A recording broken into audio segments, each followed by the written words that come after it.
तो आज से हम रिएक्ट ऑथेंटिकेशन ऐप क्रिएट करना स्टार्ट करेंगे, जिसमें आज हम इसका फर्स्ट पार्ट देख रहे हैं।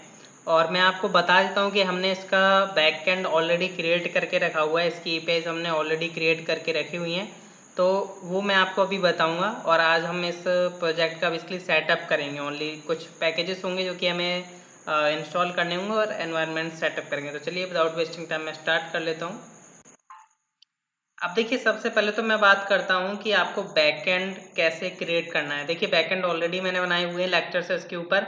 JWT ऑथेंटिकेशन एपीआई की आपको प्लेलिस्ट मिल जाएगी, जो कि आपको आई बटन पर आपको देखने को मिल रही होगी। जाकर के आप देख सकते हो, वहां पर मैंने बिल्कुल प्रॉपर तरीके से बताया हुआ है कि कैसे हमें यहाँ पर बेसिकली वर्क करना है, कैसे एपीआईज बनेंगी। और यहाँ पर ये आपके SMTP वगैरह डालेंगे, ये सब कुछ मैंने डिटेल में बताए हुए, जाकर के आप देख सकते हो। उन एपीआईज के लेक्चर्स जैसे आप कवर कर लेते हो तो आप यहाँ पर आ सकते हो इस प्लेलिस्ट के ऊपर।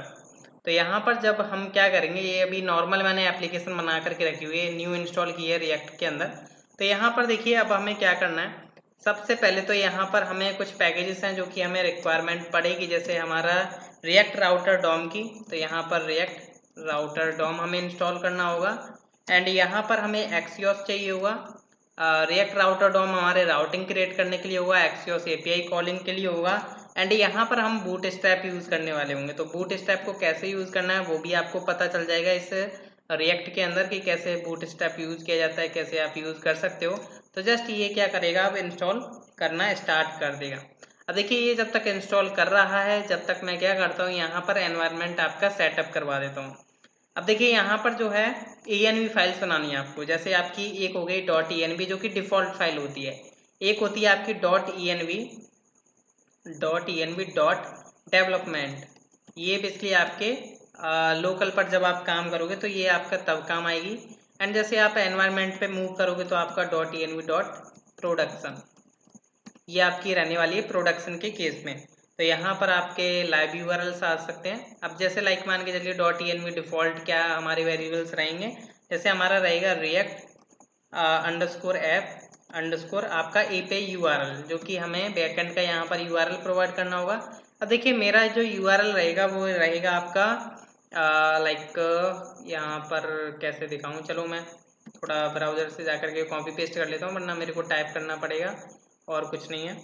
तो यहाँ पर मैं लोकल होस्ट ये मैं कॉपी कर लेता हूँ और यहाँ पर मैं प्रोवाइड करता हूँ।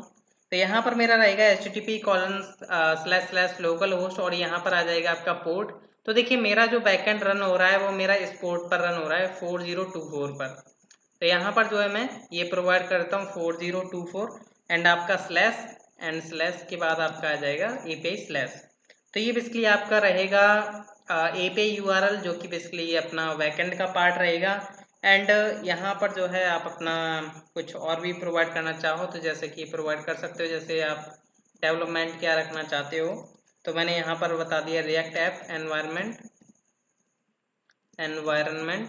तो यहाँ पर अगर आप जैसे कि देना चाहते हो, लाइक मैंने दे दिया यहाँ पर देखिए, अगर आप यहाँ पर जो है डबल नहीं लगाओगे कर्ली ब्रैकेट सॉरी कॉलम्स, तो यहाँ पर कोई दिक्कत वाली बात नहीं है। यहाँ पर जैसे आप डायरेक्ट लिख सकते हो मेरी तरह डेवलपमेंट, इस तरीके से भी आप लिख सकते हो। यहाँ पर भी आप जरूरी नहीं है कि ये आप प्रोवाइड करें, तो इससे कोई दिक्कत नहीं होगी। अब जस्ट मैं क्या करता हूँ, इनको कॉपी पेस्ट कर देता हूँ अपने डेवलपमेंट के अंदर। तो यहाँ पर मैं डेवलपमेंट यूज करने वाला हूँ। एंड प्रोडक्शन में आप प्रोडक्शन का यूआरएल प्रोवाइड करोगे, जो भी आपका प्रोडक्शन रहेगा, और यहाँ पर अपना प्रोडक्शन रख सकते हो जो भी आपका रखना है। तो ये था बेसिकली आज का लेक्चर। मैं यहीं पर एंड करता हूँ, क्योंकि नेक्स्ट लेक्चर से मैं स्टार्टिंग कर दूंगा कि कैसे हमें राउटिंग वगैरह सेटअप करनी है। और अभी हमें लेआउट मीन्स एक मैं स्ट्रक्चर पे में आपको काम कराऊंगा, लाइक लेआउट बनाना है, नैव बार कैसे इंक्लूड करना है, हेडर कैसे बनाना है, फूटर कैसे बनाना है, वो सभी कुछ। तो नेक्स्ट लेक्चर्स देखना ना भूलिएगा। और बैकएंड आपको अगर चाहिए तो आपको लेक्चर्स देखने पड़ेंगे उसके लिए, जिससे आपको नॉलेज मिल जाए, क्योंकि मैं इसमें इंक्लूड नहीं करूंगा वरना रिपीट होगा कंटेंट। तो आई होप आप अंडरस्टैंड हो पा रहे होंगे। Thank you.